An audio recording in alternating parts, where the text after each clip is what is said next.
Assalamualaikum warahmatullahi wabarakatuh. Saya Fiani Khaira dengan NIM 12409041030047 dari kelas 1B Program Studi Matematika Fakultas Sains dan Teknologi Universitas Islam Negeri Syarif Hidayatullah Jakarta. Di sini saya akan menjelaskan mengenai jawaban saya dari soal yang diberikan oleh Bapak Muhammad Irfan Septiar Musti MSI dalam rangka menyelesaikan tugas ujian akhir semester saya dalam mata kuliah dasar-dasar pemrograman. Sebelumnya, saya akan menunjukkan beberapa soal yang diberikan dalam tugas ujian akhir semester saya sebagai berikut. Yang pertama, kita disuruh mengidentifikasi individu dengan semua proyek selesai dengan output yang diinginkan seperti yang tertera di dalam layar. Di soal kedua, kita disuruh menggabungkan tugas berdasarkan kota dengan output yang diinginkan seperti yang tertera di dalam layar. Di soal ketiga ini, kita disuruh mengidentifikasi kandidat pelatihan manajemen dengan output yang diinginkan sebagai berikut. Soal keempat, kita disuruh mengidentifikasi individu ideal untuk promosi dengan output yang diinginkan seperti yang tertera di dalam layar. Kemudian yang terakhir di soal kelima, kita disuruh sorting dengan kunci custom dengan output yang diinginkan seperti yang tertera di dalam layar. Oke, langsung saja saya akan menyelesaikan dimulai dari soal yang nomor 1. Yang tertera di dalam layar ini adalah data yang akan digunakan untuk menjawab nomor 1 dan 2. Di dalam data ini ada 10 ID di dalamnya.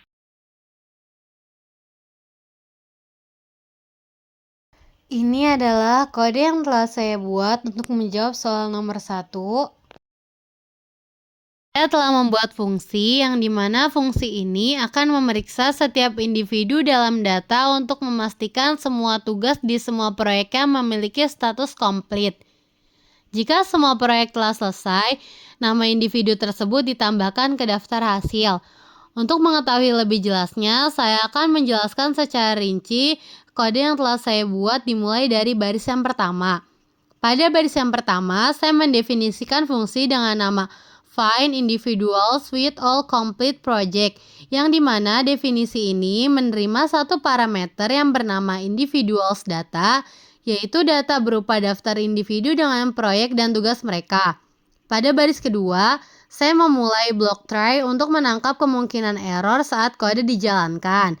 Pada baris ketiga, saya membuat inisialisasi list kosong yang bernama complete individuals untuk menyimpan nama individu yang memenuhi kriteria. Gimana sih yang memenuhi kriteria? Yaitu yang semua proyeknya telah selesai. Pada baris keempat, saya mulai melakukan looping terhadap setiap individu dalam individuals data. Pada baris kelima, saya membuat inisialisasi variabel yang bernama all project complete sebagai true. Variabel ini digunakan untuk menandai apakah semua proyek individu selesai. Pada baris ke-6 sampai ke-7, saya memulai looping untuk memeriksa setiap proyek milik individu, yaitu individual project. Di baris ke-8, saya melakukan looping terhadap setiap tugas dalam proyek individu yang saya beri nama project tasks. Pada baris ke-9, saya memeriksa apakah status tugas tidak sama dengan complete. Di baris ke-11, jika ada tugas yang tidak selesai, ubah all project complete menjadi false. Di baris ke-12, saya menggunakan break untuk keluar dari looping tugas. Karena satu tugas yang belum selesai cukup untuk menyatakan proyek belum selesai. Di baris ke-12, jika ditemukan proyek yang belum selesai, keluar dari looping proyek menggunakan break. Pada baris ke-13, setelah keluar dari looping proyek, periksa apakah semua proyek selesai. All project complete masih true. Pada baris ke-14, jika true, tambahkan nama individu, yaitu individual name, ke list complete individuals. Di baris selanjutnya, saya mengembalikan list complete individual sebagai hasil dari fungsi. Selanjutnya, jika terjadi error, tangkap error tersebut dan cetak pesan dengan deskripsi error. Selanjutnya, kembalikan list kosong jika terjadi error. Nah, yang ini adalah data input berupa list individuals data, di mana setiap elemen adalah dictionary dengan informasi nama individu, daftar proyek yaitu project, dan daftar tugas yaitu tasks dalam setiap proyek. Kemudian yang terakhir, Fungsi dipanggil dengan individuals data sebagai argumen. Hasil fungsi disimpan dalam variabel complete individuals, kemudian dicetak dengan print complete individuals. Nah, ini adalah kode yang telah saya buat untuk menjawab soal nomor 2. Saya akan menjelaskannya secara rinci sebagaimana saya menjelaskan jawaban saya pada soal nomor 1 seperti tadi. Saya akan memulainya dari barisan pertama. Jadi di barisan pertama ini saya mendefinisikan fungsi yang saya beri nama combine task by city. Nah, fungsi ini didefinisikan untuk menerima satu parameter yang bernama individuals data. Parameter ini merupakan list yang berisi data individu yang terkait dengan informasi kota tempat tinggal, proyek yang dikerjakan, dan tugas yang ada dalam proyek tersebut. Di baris kedua, saya memulai block try untuk menangani kemungkinan terjadinya error. Pada baris ketiga, saya membuat inisialisasi dictionary yang berisi dictionary kosong yang akan digunakan untuk menyimpan hasil pengelompokan tugas berdasarkan kota. Kunci dalam dictionary ini adalah nama kota, dan value-nya adalah list yang berisi informasi tugas yang terkait dengan kota tersebut. Pada baris keempat, saya melakukan iterasi melalui setiap elemen dalam individuals data. Setiap elemen dalam individuals data adalah sebuah dictionary yang berisi informasi tentang individu, seperti nama, kota tempat tinggal, dan proyek yang mereka kerjakan. Nah, di baris kelima, saya mengambil nama kota dengan mengakses dictionary individual untuk mendapatkan informasi kota. Pada baris ke-6, saya melakukan iterasi untuk setiap proyek yang dikerjakan oleh individu tersebut. Setiap proyek disimpan dalam key yang saya telah buat sebagai project pada dictionary individu. Pada baris ke-7, saya melakukan iterasi pada setiap tugas dalam proyek yang saat ini sedang diproses. Setiap proyek berisi list yang terletak pada kata task yang berisi tugas-tugas terkait proyek tersebut. Kemudian saya membuat informasi tugas, yaitu sebuah dictionary yang bernama task info yang menyimpan informasi mengenai tugas yang sedang diproses, yaitu memuat seputar nama individual yang bernama individual name, menyimpan nama individu yang mengerjakan tugas. Kemudian ada project ID yang menyimpan ID proyek yang terkait dengan tugas. Selanjutnya ada task ID yang menyimpan ID tugas yang terkait. Kemudian saya memeriksa dan menambahkan tugas ke kota dengan mengecek apakah kota yang sedang diproses sudah ada di dalam dictionary task by city. Jika sudah ada, maka informasi tugas yang baru di dalam task info akan ditambahkan ke dalam list tugas untuk kota tersebut menggunakan append. Selanjutnya saya menambahkan kota baru ke dictionary. Jika kota tersebut belum ada di dalam task by city, maka kota tersebut akan ditambahkan sebagai kunci baru. Dan list tugas pertama dalam task info akan menjadi elemen pertama dalam list untuk kota tersebut. Setelah iterasi selesai untuk semua individu, proyek, dan tugas, dictionary task by city yang sudah terkelompokkan berdasarkan kota akan dikembalikan sebagai hasil dari fungsi. Selanjutnya di sini jika terjadi kesalahan key error, yang berarti ada kunci yang hilang dalam data, misalnya individual projects atau project task ID, maka pesan kesalahan akan dicetak dan fungsi akan mengembalikan dictionary kosong. Nah, ini adalah contoh data individuals data yang digunakan untuk menguji fungsi. Data ini berisi 3 individu dengan berbagai proyek dan tugas. Selanjutnya yang terakhir, saya akan memanggil fungsi dan mencetak hasil. Fungsi yang saya beri nama combine task by city dipanggil dengan parameter yang bernama individuals data dan hasilnya disimpan dalam variabel task by city. Kemudian hasilnya dicetak yang akan menampilkan dictionary yang berisi tugas yang dikelompokkan berdasarkan kota. Kemudian ini adalah kode yang saya buat untuk menjawab soal nomor 3. Pertama-tama saya membuat data frame dari data seperti yang terlihat di dalam layar.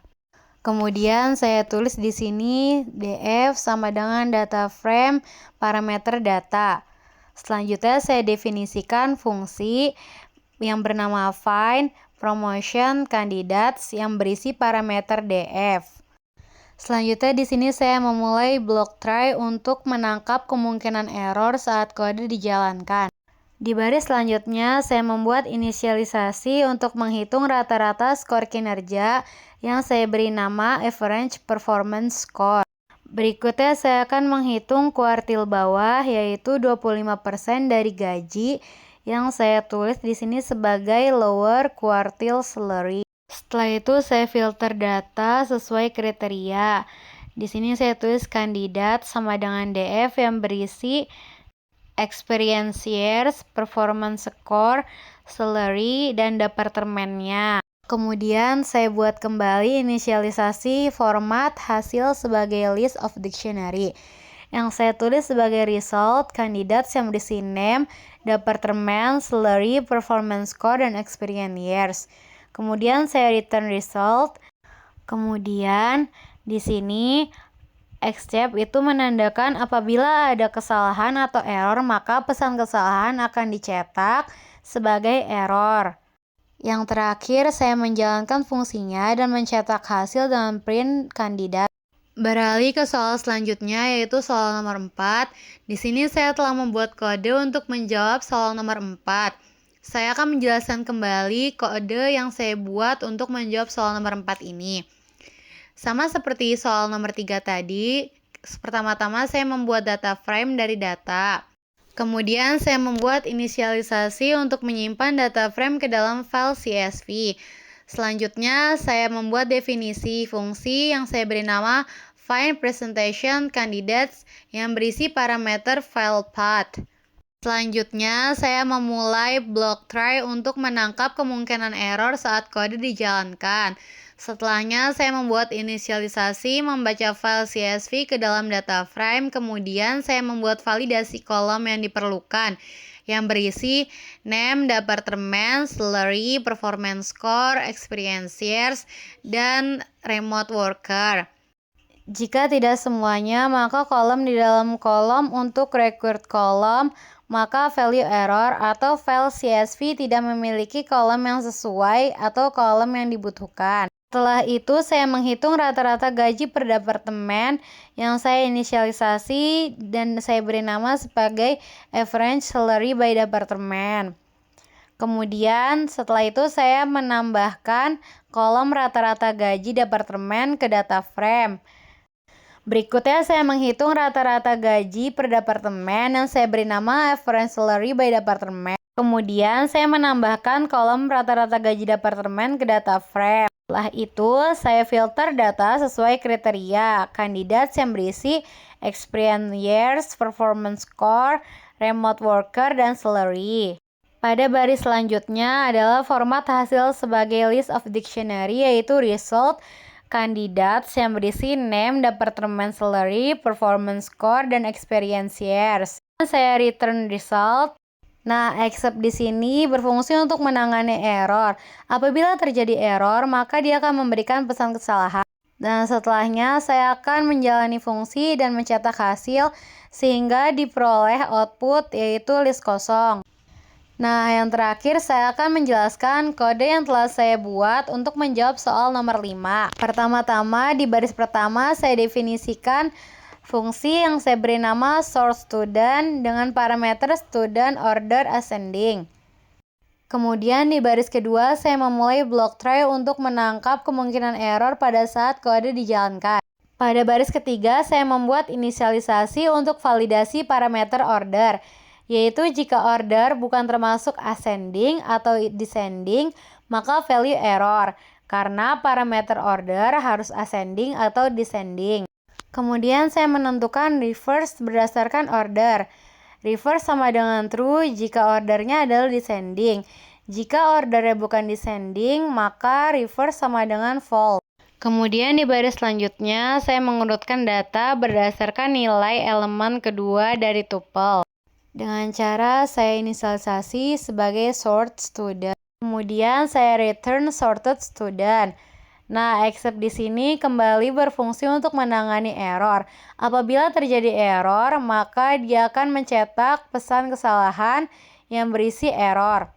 Contoh data siswa di sini adalah data frame yang berisi nama murid dan nilainya. Kemudian yang terakhir kita cetak nama murid dengan menggunakan descending, yaitu urut menurun. Setelah itu kita cetak kembali nama murid menggunakan ascending, yaitu urut menaik. Sehingga outputnya seperti yang tertera di dalam layar. Yang pertama mencetak nama siswa dengan cara descending, yaitu urut menurun. Sehingga pada baris pertama tercetak nama siswa dengan nilai dari yang tertinggi sampai yang terendah. Di baris yang kedua tercetak nama siswa menggunakan ascending, yaitu urut menaik, yaitu nama siswa dengan nilai terkecil sampai nilai terbesar. Soal nomor 5 ini adalah penutup dari penjelasan saya mengenai jawaban dari soal ujian akhir semester saya dalam mata kuliah dasar-dasar pemrograman. Karena saya ada letaknya salah dan dosa, apabila banyak salahnya, banyak kurangnya, saya mohon maaf. Terima kasih kepada Bapak Muhammad Irfan Septiar Musti MSI telah memberikan saya kesempatan untuk menjawab soal yang Bapak berikan. Sekali lagi terima kasih dan wassalamualaikum warahmatullahi wabarakatuh.